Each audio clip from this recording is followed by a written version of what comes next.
vient donc de rendre sa décision sur les requêtes de Ousmane Sonko. Selon l'avocat Juan Branco, elle a débouté Ousmane Sonko sur la dissolution de PASTEF. Le juge ne s'est cependant pas prononcé sur la question de la radiation, estimant, comme vous l'avez dit, que les juridictions sénégalaises devraient s'en charger. Les réactions pleuvent donc depuis l'annonce de ce verdict, celle de maître Ciré Clédor Ly, qui préside le pool d'avocats de Ousmane Sonko.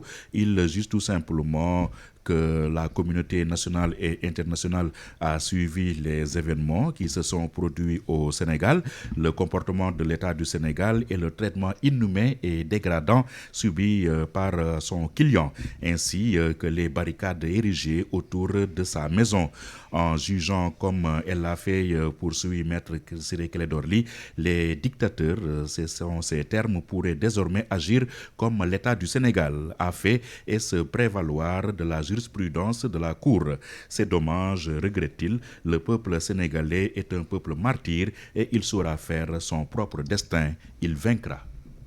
Et voilà, direction cette fois-ci Pierre-Edouard Faye du côté de la Cour suprême pour y retrouver Khokhandong. J'espère que Khokhandong est là. Bonjour à vous, Khokhandong. Bonjour, Fatou Bintou. Quelles sont les nouvelles de la Cour suprême? Voilà, Fatou Bintou, vous l'avez dit, nous sommes présentement au niveau de la Cour suprême de Dakar, qui va examiner aujourd'hui le recours de l'État du Sénégal contestant l'annulation par le juge de Sambassi Faye du tribunal de Ziguinchor de la radiation du leader du parti dissous PASTEF des listes électorales. Nous sommes dehors, Fatou, parce que quand nous sommes arrivés ce matin, ils nous ont fait comprendre que la salle d'audience était déjà pleine, donc on ne pouvait pas y accéder.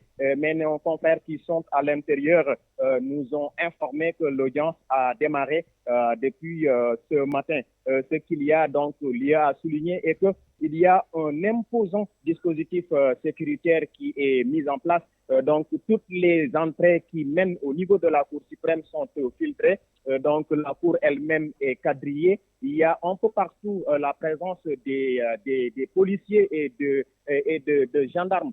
Donc vous voyez partout. Il y a également certains sympathisants, disons, ou militants de PASTEF qui m'ont contacté pour dire qu'ils étaient en partance au niveau de la Cour suprême pour venir bien sûr ici, mais ils ont été interceptés par des policiers qui les ont tout bonnement conduits, Fatou Bintou Diop. C'est justement ce qu'on peut retenir pour le moment. Nous, journalistes et caméramans qui sommes dehors, nous attendons la décision qui sera rendue par la Cour. Nous sommes donc en face de la Cour suprême présentement.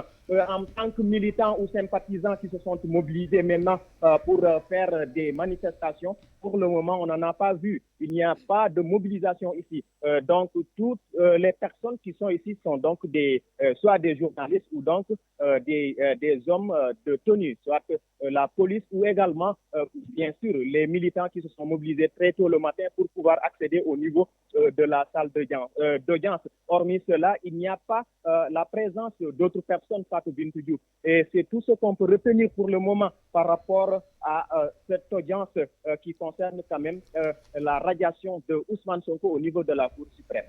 Et un grand merci à vous, Khokhandong. Je rappelle qu'il suit actuellement toute l'actualité du côté de la Cour suprême. Et nous poursuivons cette fois-ci le journal pour parler de la circulation des motos interdites ce vendredi.